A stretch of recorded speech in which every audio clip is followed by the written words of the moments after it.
एक बार की बात है। एक छोटे से गांव में रामू नाम का एक गरीब किसान रहता था। रामू बहुत मेहनती और ईमानदार था। उसका एक ही सपना था कि उसके बच्चे पढ़ लिख कर बड़े आदमी बने और गांव का नाम रोशन करें। लेकिन गरीबी की वजह से वह अपने बच्चों को अच्छे स्कूल में नहीं भेज पाता था। गांव के पास एक बड़ा जंगल था, जहां से रामू लकड़ी काटकर बेचता और अपना गुजारा करता था। एक दिन जब रामू जंगल में लकड़ी काट रहा था, उसे एक सुनहरी मुर्गी मिली। वह मुर्गी किसी और की नहीं बल्कि एक परी की थी, जो रामू की ईमानदारी और मेहनत की परीक्षा लेने आई थी। रामू ने मुर्गी को अपने घर ले जाकर उसकी देखभाल शुरू की। अगले दिन सुबह रामू ने देखा कि मुर्गी ने एक सुनहरी अंडा दिया है। रामू बहुत खुश हुआ और वह अंडा बाजार में बेचकर अपने बच्चों के लिए किताबें और कपड़े खरीद लाया। अब हर दिन मुर्गी एक सुनहरी अंडा देती और रामू उसे बेचकर अपना और अपने परिवार का जीवन सुधारता।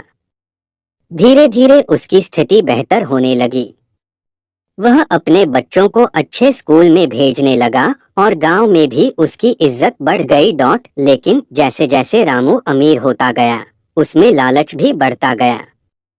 उसने सोचा कि अगर मुर्गी हर दिन एक अंडा दे सकती है, तो उसके पेट में कितने अंडे होंगे।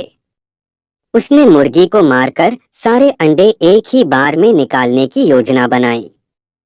रामू ने मुर्गी को मार डाला, लेकिन उसे कोई अंडा नहीं मिला। अब उसके पास न तो सुनहरी अंडे थे और न ही मुर्गी। उसने अपनी लालच के कारण सब कुछ खो दिया। रामू को अपनी गलती का एहसास हुआ, लेकिन तब तक बहुत देर हो चुकी थी। उसने सोचा कि अगर उसने अपने लालच पर काबू रखा होता तो आज वह और उसका परिवार खुशहाल होते। इस कहानी से हमें यह सीखने को मिलता है कि हमें कभी भी लालच नहीं करनी चाहिए। लालच हमें सब कुछ खोने पर मजबूर कर सकती है।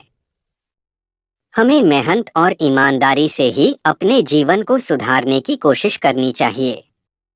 जीवन में संतोष का महत्व समझें और अपने वर्तमान को सुधारने का प्रयास करें, न कि उसे बर्बाद करने का।